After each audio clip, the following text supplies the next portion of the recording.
Blind date with a poor janitor. Victoria Sterling stood in her corner office on the 47th floor, staring at her reflection in the floor-to-ceiling windows. At 32, she had built a tech empire worth over $200 million, but tonight she felt more vulnerable than she had in years. Her best friend Maya had set her up on a blind date with someone she claimed was perfect for her. What Maya hadn't mentioned was that this mysterious man worked as a janitor at the very building where Victoria held her business meetings. The irony wasn't lost on her. The woman who had everything was about to meet the man who supposedly had nothing. Yet neither of them knew what fate had in store.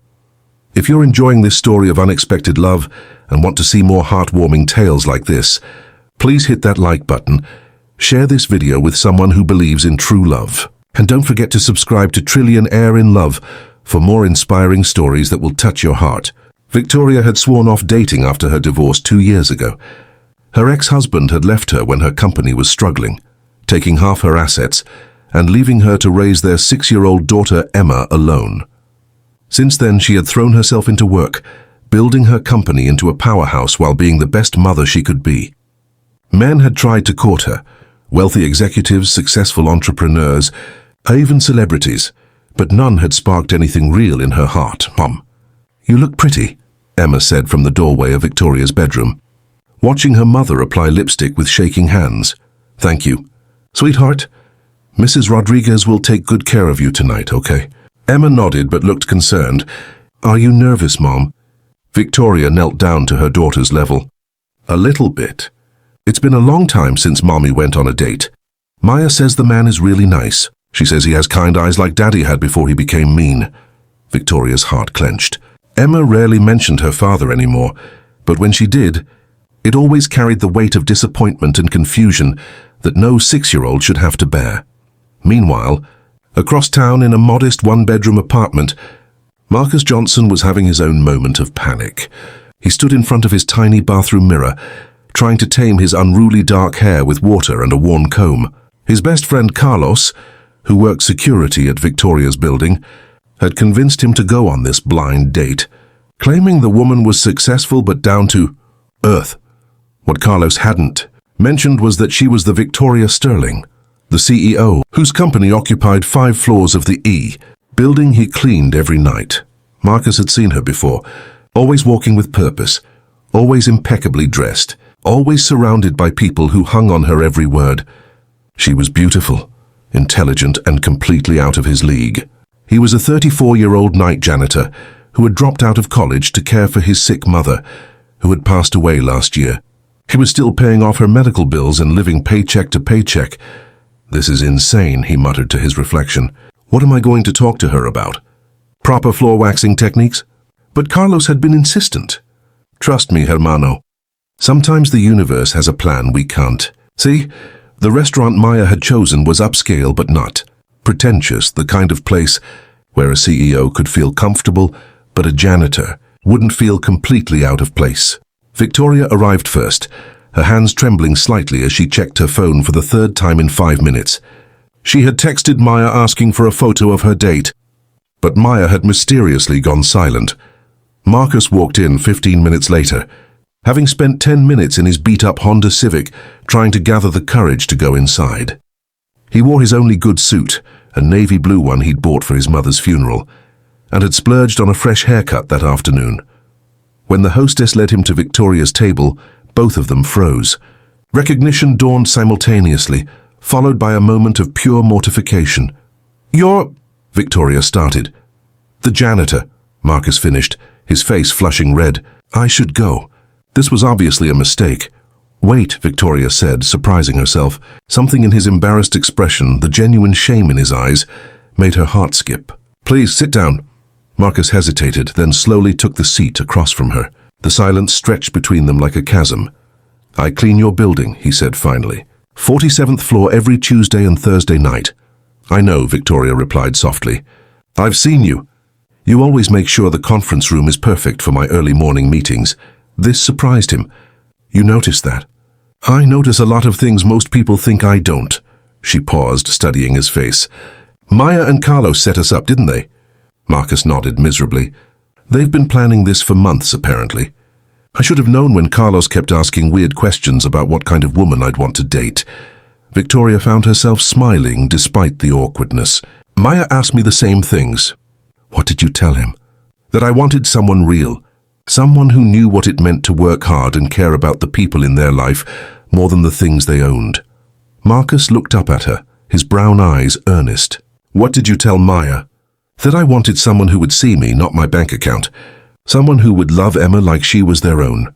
Victoria's voice grew softer. Someone who wouldn't run when things got difficult. They looked at each other across the table, the weight of their honesty hanging in the air. Do you want to leave? Victoria asked. Do you? Marcus countered. No, she admitted. I'm curious now. About you. About why two of the most meddling people we know thought this would work. Marcus smiled for the first time since he'd arrived. Carlos did say the universe has a plan we can't see.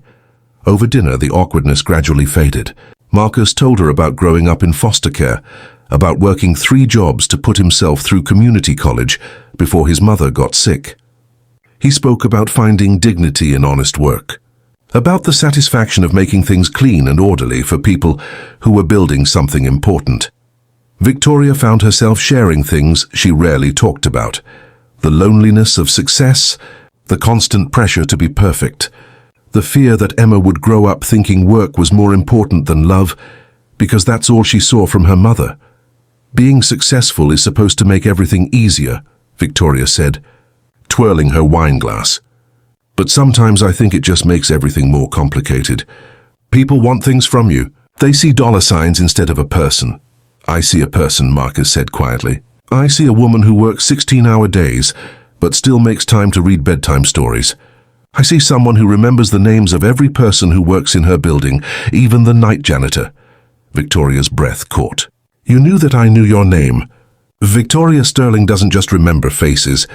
Last Christmas you left a card on my cleaning cart with a bonus, and a note thanking me for my hard work.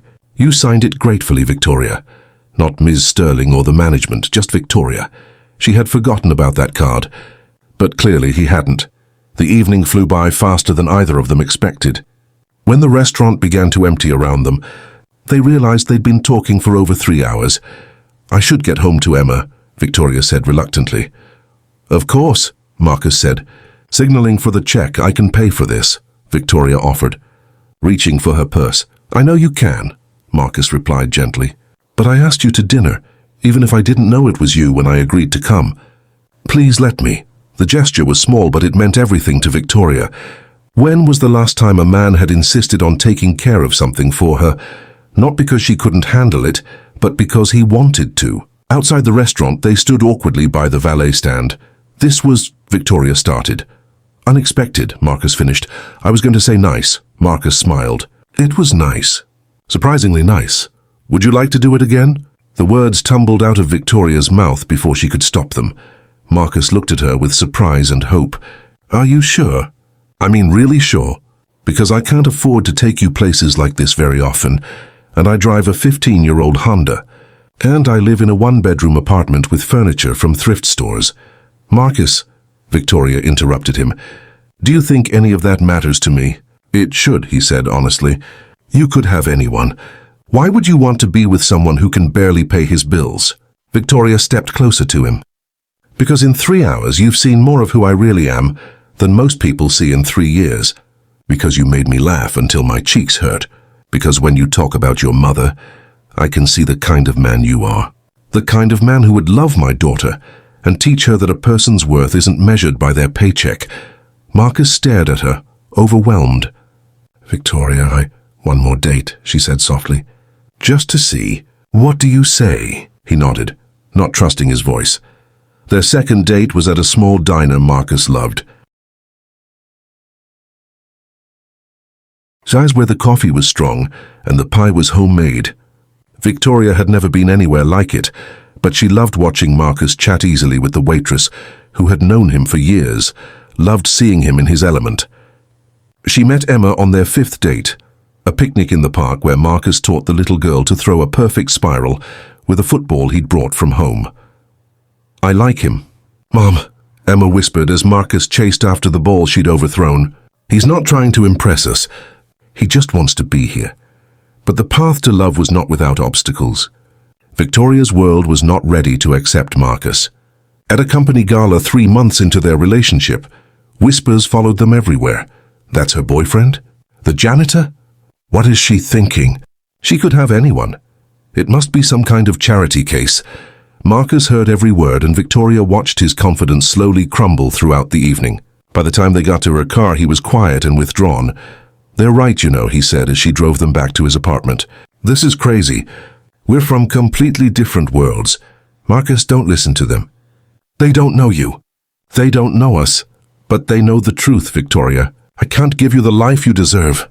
I can't take you to galas and charity events without people staring. I can't buy Emma the things she's used to. I can't even afford to fix my car when it breaks down." Victoria pulled over to the side of the road and turned to face him. "Do you think I care about any of that? You should. Your daughter should have a father who can provide for her, who can give her opportunities, who can love her unconditionally, who can teach her that integrity matters more than income, who can show her what it looks like when a man treats a woman with respect and kindness." Victoria's voice was fierce with emotion. "Because that's what you do, Marcus. That's what you've been doing for months." Marcus looked at her with tears in his eyes. "I love you, Victoria. I love you and Emma more than I've ever loved anything in my life. But I'm terrified that I'm going to ruin everything for you." "The only way you'll ruin anything is if you walk away," Victoria said, taking his hands in hers. "I love you too, Marcus. I love your kindness and your strength and the way you make Emma laugh. I love that you see me as just Victoria, not as a CEO or a conquest or a business opportunity." But Marcus's fears weren't entirely unfounded. The media attention intensified after photos from the gala appeared in society magazines. Victoria's board of directors requested a meeting to discuss how her personal choices might affect the company's image. Emma faced teasing at her private school from children who had overheard their parents' gossip. The breaking point came when Marcus was let go from his cleaning job. His supervisor claimed it was budget cuts, but Marcus knew the truth. Having the CEO's boyfriend on staff was deemed inappropriate by building management. "This is exactly what I was afraid of," Marcus said when he called Victoria with the news. "I'm costing you your reputation, and now I've lost my job because of our relationship." "Then we'll figure it out together," Victoria said firmly. "You could come work for my company. I could create a position." "No," Marcus interrupted. "I won't be your charity case, Victoria. I won't be the kept man who lives off his successful girlfriend. That's not what this would be." "Isn't it? How would that look to everyone, to Emma? I need to be able to support myself, to contribute something real to this relationship." They had their first real fight that night, with words that cut deep, and fears that had been simmering for months finally boiling over. Marcus accused Victoria of trying to fix him, like he was a broken thing. Victoria accused Marcus of being too proud to accept help from someone who loved him. They didn't speak for 2 weeks. Victoria threw herself into work, staying at the office until midnight and snapping at anyone who dared to suggest she take a break. Emma noticed her mother's red eyes and quiet moods, but was too young to understand the complexity of adult relationships. Marcus spent those same 2 weeks looking for work and questioning every decision he'd made since that first blind date. Maybe he had been foolish to think this could work. Maybe love wasn't enough to bridge the gap between their worlds. It was Emma who finally brought them back together. She had kept Marcus's phone number and called him one evening when Victoria was working late again. "Marcus?" Her small voice was shaky through the phone. "Mommy is sad all the time now. She pretends she's not, but she is. Are you sad too?" Marcus felt his heart break. "Yes, sweetheart, I am. Then why don't you fix it? You're both grown-ups. Grown-ups are supposed to know how to fix things." "It's complicated, Emma. Do you still love Mommy?" The question was so simple, so direct, that Marcus had to close his eyes against the emotion it brought up. "Yes, I do. Very much." "Then it's not complicated," Emma said with the wisdom that sometimes comes from innocence. "Love isn't complicated. People just make it complicated." That night, Marcus showed up at Victoria's office building. The security guard who had replaced him tried to turn him away, but Carlos intervened, giving his friend access to the elevator. Victoria was alone in her office, surrounded by documents and empty coffee cups, when Marcus walked in. The security guard said I couldn't come up, he said softly, But Carlos reminded him that some things are more important than protocol. Victoria looked up at him, her eyes filling with tears she'd been holding back for 2 weeks. "Marcus, I got a job," he said. "It's with a non-profit that builds affordable housing. The pay isn't great, but it's honest work that helps people. I start Monday." Victoria stood up slowly. "That's wonderful. I've been thinking about what you said, about us figuring things out together. And I realized something." He stepped closer to her desk. "I was so worried about what I couldn't give you that I forgot about what I could give you. My love, my loyalty, my promise that I'll never leave you the way your ex-husband did. Marcus, I'm not asking you to change your life for me, Victoria. I'm asking you to let me be part of the life you've already built. I want to love you and Emma exactly as you are, where you are." Victoria came around the desk and threw her arms around him, finally letting the tears fall. "I missed you so much. I missed you too. Emma called me, you know." Victoria pulled back to look at him. "She did. She told me that love isn't complicated, that people just make it complicated." Marcus cupped Victoria's face in his hands. "She's pretty smart for a 6-year-old. She gets that from her father," Victoria said with a watery smile. "Her real father.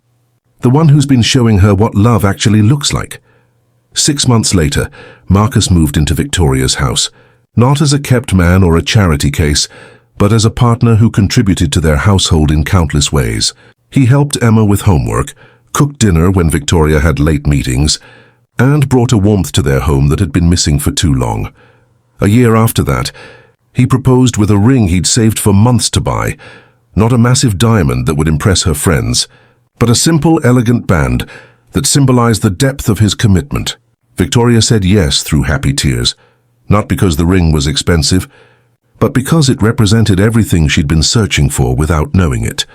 The media attention around their engagement was intense, but this time, Victoria didn't care. She held Marcus's hand proudly at every event, introduced him as her fiancé to every business associate, and made it clear that anyone who couldn't accept her choice wasn't welcome in her life. Their wedding was small and intimate, held in the backyard of their home with Emma as the flower girl and both Carlos and Maya beaming with satisfaction at their successful matchmaking. Victoria wore a simple white dress, and Marcus wore the same navy suit from their first date, now altered to fit his more confident posture. In her vows, Victoria spoke about learning that true wealth wasn't measured in dollars, but in the depth of love you shared with the people who mattered most. Marcus promised to love her in every season of life, to be the steady presence she could count on, and to show Emma every day what it meant to be cherished. 5 years later, they were still learning about each other, still growing together, still proving that love really could bridge any gap.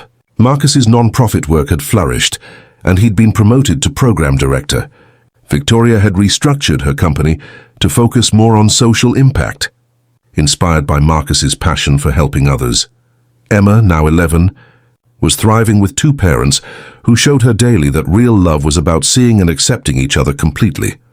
She often told her friends that her stepdad was the best dad in the world, not because of what he could buy her, but because of how he made her feel loved and safe.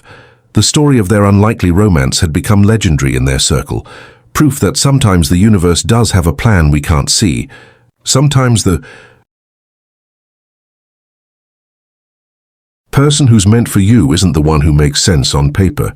Sometimes love shows up in the most unexpected package and changes everything you thought you knew about what you wanted from life. Victoria and Marcus had learned that true love wasn't about finding someone who fit into your existing world perfectly.